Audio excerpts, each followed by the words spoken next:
Hello everyone, welcome back to our channel. आज आपण बघणार आहोत गणेश चतुर्थी निबंध. गणेश चतुर्थी हा हिंदू धर्मातील एक अत्यंत महत्त्वाचा सण आहे. हा सण गणपती बाप्पांच्या जन्मदिवसाच्या उत्साहाच्या रूपात साजरा केला जातो. गणेश चतुर्थी भाद्रपद महिन्याच्या शुक्ल पक्षाच्या चतुर्थी दिवशी साजरी केली जाते. गणपती बाप्पा हे विघ्नहर्ता व बुद्धीचे देवता मानले जातात. त्यांच्या पूजेमुळे आयुष्यातील अडचणी दूर होतात असे मानले जाते.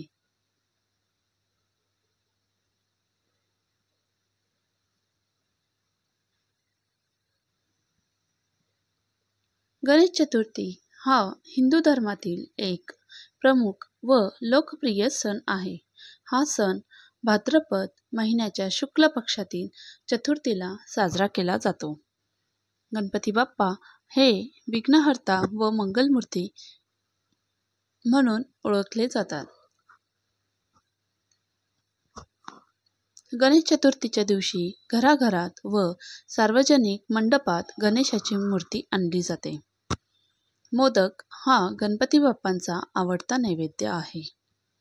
बाप्पाला लाल फुलं, दुर्वा, मोदक व लाडू यांचा नैवेद्य अर्पण केला जातो.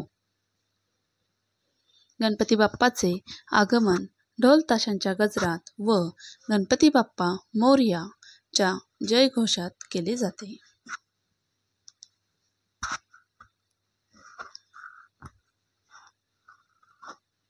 गणेश उत्सव 1 दिवस, 5 दिवस, 7 दिवस किंवा 11 दिवस या पद्धतीने विविध ठिकाणी साजरा केला जातो. या काळात पूजा, अर्चा, भजन, कीर्तन व सांस्कृतिक कार्यक्रम देखील घेतले जातात. लहानांपासून मोठ्यांपर्यंत सर्वजण आनंदाने या उत्साहात सहभागी होतात. गणपती बाप्पाला मोदक फार प्रिय असल्यामुळे या दिवशी घराघरात गरमागरम उकडीचे मोदक देखील केले जातात. शेवटच्या दिवशी म्हणजेच अनंत चतुर्दशीला गणेश विसर्जन केले जाते. विसर्जनावेळी गणपती बाप्पा मोरया, पुढच्या वर्षी लवकर या नामाचा घोष देखील केला जातो. गणेश चतुर्थी हा सण आपल्याला एकता, भक्ती व आनंद यांचे महत्त्व शिकवतो.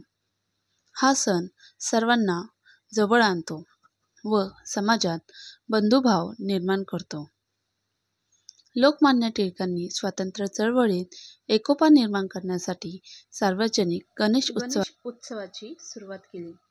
गणेश चतुर्थी हा फक्त धार्मिक सण नसून सामाजिक ऐक्य, भक्तिभाव व आनंद देणारा एक सुंदर उत्सव आहे. या प्रकारे विद्यार्थी मित्रांनो, तुम्ही गणेश चतुर्थीवर निबंध हा लिहू शकता. तसेच तुम्हाला अजून कोणत्या विषयावर निबंध हवा आहे ते देखील कमेंट नक्की करा. अशाच नवनवीन माहितीसाठी व्हिडिओला लाईक करा, शेअर करा, सबस्क्राईब करा.